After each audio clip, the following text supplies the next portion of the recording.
साथियों नमस्कार। पराग सिंघल आगरा से। परिचय: प्रबंध संपादक हूँ। कर जानकारी पाक्षिक पत्रिका है जो टैक्स के ऊपर पब्लिश कर रहा हूँ मैं पिछले 15 साल से आगरा से।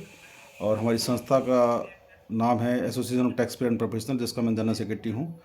और संस्था का जो मेन एम है, no harassment, no punishment, motivation, protection and promotion. इस एम को लेकर के हम काम कर रहे हैं और बड़े इस प्रसन्नता के साथ मैं आपको शेयर कर रहा हूँ कि 2020 में जब इसका गठन हुआ था, तुरंत लॉकडाउन लग गया। उस दौरान से और अब तक हमें कई बिंदुओं पर, कई इश्यूज़ पे हमें सफलता मिली है और भारत सरकार जीएसटी काउंसिल ने उसके एक्सेप्ट किया और इम्प्लीमेंट किया है। मेरी पिछली वीडियो आप देखेंगे तो उसमें आपको ये सफलता का जो बिंदु हैं उनके बारे में ज्ञात हो जाएगा।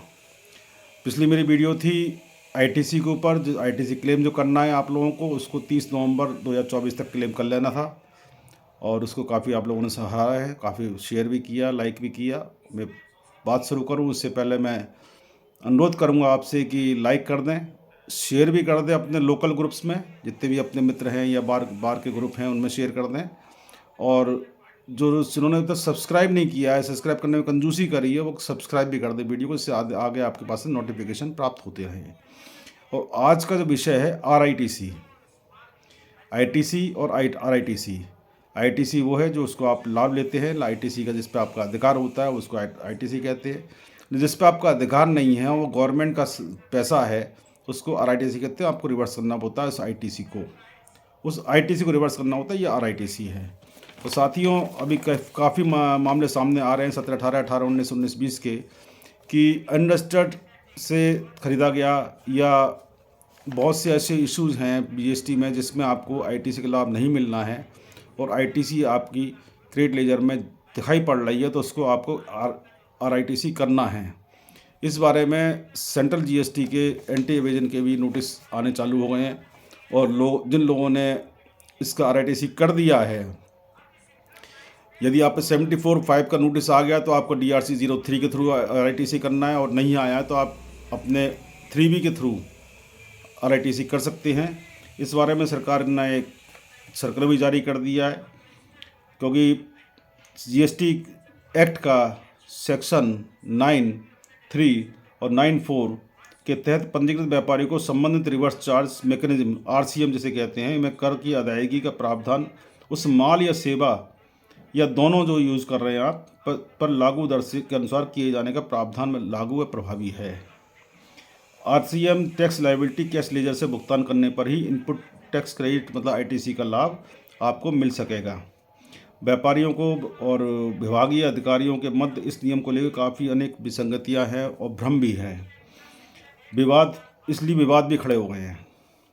यदि RCM के टैक्स देयता प्राण टैक्स अवधि से संबंधित है तो भुगतान किए जाने के बावजूद जीएसटी विभाग के अधिकारी उस इनपुट टैक्स क्रेडिट लाभ प्रदान नहीं कर रहे हैं। जीएसटी अधिनियम की धारा 16(4) सेक्शन 16 सबसेक्शन 4 के तहत यदि वित्तीय वर्ष समाप्त होने के उपरांत अगले वित्तीय वर्ष के 30 सितंबर तक आईटीसी का दावा नहीं किया है तब आईटीसी क्रेडिट नहीं की होगी। जीएसटी काउंसिल जो CBIC है, जीएसटी काउंसिल उसकी विंग है, उसने एक सर्कुलर 211/5/2024 जीएसटी डेटेड 26 जून 2024 को जारी किया है। विभागीय स्थिति स्पष्ट की है। इस सर्कुलर में विभाग की स्थिति को स्पष्ट करने का प्रयास किया गया है। रजिस्टर्ड डीलर द्वारा अनरजिस्टर्ड डीलर फर्म संस्थान को से माल खरीद या सेवा प्राप्त करने के मामले में जीएसटी एक्ट की section 31 subsection 3 subsection F small f के तहत पंजीकृत व्यापारी को स्वयं इनवाइस जनरेट कर RCM के देयता के तहत कर देयता का भुगतान नकद रूप में कैश लेजर के माध्यम से करना पड़ेगा। वित्तीय अधिनियम फाइनेंस एक्ट 2022 के तहत ये व्यवस्था संशोधित की गई थी, अमेंड की गई थी कि धारा 16 सबसेक्शन 4 के तहत आईटीसी का लाभ उक्त वित्तीय वर्ष की समाप्ति से 30 नवंबर तक किया जा सकेगा। जो बजट 22 आया था उसमें ये व्यवस्था कर दी गई थी, अमेंडमेंट कर दिया गया था। इसके पूर्व यह आईटीसी का दावा सितंबर माह के GSTR 3B में दाखिले की तिथि जो 20 अक्टूबर होती थी उसमें व्यवस्था थी, लेकिन इसको 22 में बजट 22 में अमेंड कर दिया गया। आईटीसी दावे के लिए सेक्शन 16 सबसेक्शन 2 स्मॉल a के तहत टैक्स इनवॉइस, डेबिट नोट या अन्य जमा करने हेतु जो डॉक्यूमेंट्स आदि प्रमाण के रूप में उपलब्ध होने अनिवार्य हैं। आपको पोर्टल पर अपलोड नहीं करने, लेकिन कभी भी आपका अगर सेक्शन 61 में स्क्रूटनी होती है और सेक्शन 70 में सम्मन आता है तो उस समय आपको वो डॉक्यूमेंट्स शो करने होंगे, प्रेजेंट करने होंगे। आरसीएम की करदेयता के संबंध में क्रेता पंजीकृत व्यापारी द्वारा अब पंजीकृत से जो रजिस्टर्ड डीलर है, रजिस्टर्ड परचेजर है,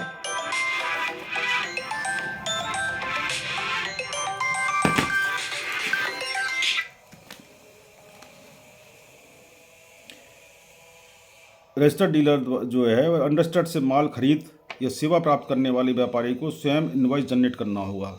अंडरस्टड तो आपको इनवॉइस जो हो जारी करेगा वो तो वैलिड ही नहीं है, इसलिए आपको जो अगेंस्ट परचेज या अगेंस्ट जो सेवा आपने ली है उसके अगेंस्ट में आपको स्वयं ही इनवॉइस जनरेट करना होगा। यदि रजिस्टर्ड डीलर इस इनवॉइस को विलम्ब से जारी करता है तो टैक्स और विलम्ब का ब्याज भी जमा करना होगा। यदि आपने टाइम के बाद में आरसीएम का बिल जनरेट किया है उस पर ब्याज की देयता भी लागू हो जाती है, तभी आपको आईटीसी का लाभ मिल पाएगा। लेकिन सेक्शन 122 के तहत विलम्ब से टैक्स जमा करने हेतु पेनल्टी रजिस्टर्ड डीलर को वहन करनी पड़ेगी। सेक्शन 122 पढ़ लीजिएगा, उसमें पेनल्टी का भी प्रावधान है। वित्तीय वर्ष 17-18 से अक्टूबर 24 तक के विलंबित आरसीएम की आईटीसी का दावा अब संभव होगा। गवर्नमेंट ने जैसे एमनेस्टी स्कीम लाए थे तो उसमें भी आपको ये सुविधा दे दी गई है। रजिस्टर्ड डीलर द्वारा अनरजिस्टर्ड से माल की खरीद या सेवा प्राप्त करने के मामले में सेक्शन 9 सबसेक्शन 3 सबसेक्शन 4 के तहत घोषित वस्तुओं या सेवाओं का रिवर्स चार्ज मैकेनिज्म के तहत कर के भुगतान का दायित्व पंजीकृत डीलर पर है, जैसे मैंने आपको इसमें शुरू में बताया था। इस कर के भुगतान के उपरांत व्यापारी आईटीसी का लाभ दावा प्राप्त करने का अधिकारी होगा। फाइनेंशियल ईयर 17 और 18 से अक्टूबर 24 तक के मामलों में यदि रिवर्स चार्ज मैकेनिज्म के तहत टैक्स इनवॉइस जारी कर तय कर का भुगतान नहीं किया गया तो ऐसे मामलों में अब व्यापारी स्वयं 30 नवंबर 24 तक टैक्स इनवॉइस जारी कर नकद भुगतान करेगा, नकद जमा करेगा। उसके अंदर भुगतान से मतलब जमा करने का है, तभी आईटीसी का लाभ मिल पाएगा। इसमें सर्कुलर नंबर जो विज्ञप्ति आई है, जो विज्ञप्ति नंबर 20/2024 डेटेड 8 अक्टूबर 2024 को जारी की गई है इस बारे में। और इस संशोधन के परिणाम स्वरूप रजिस्टर्ड डीलर को ऐसे आरसीएम के मामलों में खरीद का या सेवा प्राप्त करने के 30 दिन के अंदर टैक्स इनवॉइस जनरेट करना होगा। जीएसटी नियमावली को आप पढ़ लीजिए। सेक्शन 47 में सेल्फ इनवॉइस जारी करने के संबंध में नियम निर्धारित कर दिए गए हैं। अब रूल 47 पढ़ेंगे तो उसमें आपको मिल जाएगा। यह नियम 1 नवंबर 24 से प्रभावी हो चुका है। इसके पूर्व ये ऐसा कोई आरसीएम इनवॉइस जारी करने में समय अवधि की बाध्यता जो है लागू प्रभावी नहीं होगी।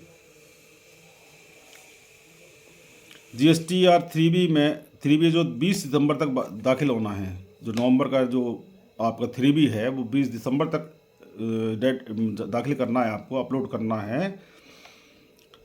उसमें आईटीसी का दावा किया जा सकेगा। इस पूर्व के वर्ष 17-18 है से और 18-19, 19-20 और अब तक जो अक्टूबर 24 तक के रिवर्स चार्ज मैकेनिज्म की देकर देता नवंबर में सेल्फ इनवॉइस जारी कर नगद कैश लेजर से जमा की जा सकती है। इसमें आपको यदि 30 नवंबर तक जमा कर दिया तो आपको कोई पेनल्टी नहीं लगेगी, ब्याज की संभावना है। इसलिए आप 30 नवंबर, आज 26 तारीख हो चुकी है, इसलिए 4 दिन आप पे शेष हैं। 4 दिन में आप इस काम को निपटा लीजिए, कर लीजिए। इसके उपरांत आरसीएम का सेल्फ इनवॉइस जनरेट करने पर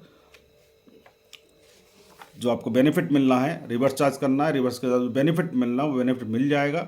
इसमें निश्चिंत रहिए, आईटीसी सुरक्षित रहेगी आपकी। लेकिन आपको आरसीएम का भी ध्यान रखना पड़ेगा, भविष्य में भी ध्यान रखना पड़ेगा, क्योंकि 30 नवंबर तक तो उन्होंने टाइम दे दिया है। पिछले जितने भी रहेगा ही उनके अपलोड करने के लिए। भविष्य में आपको RCM पे पूरा ध्यान रखना पड़ेगा। नमस्कार, जय हिंद, जय भारत। अगली वीडियो फिर मैं आपसे बहुत जल्दी आऊँगा।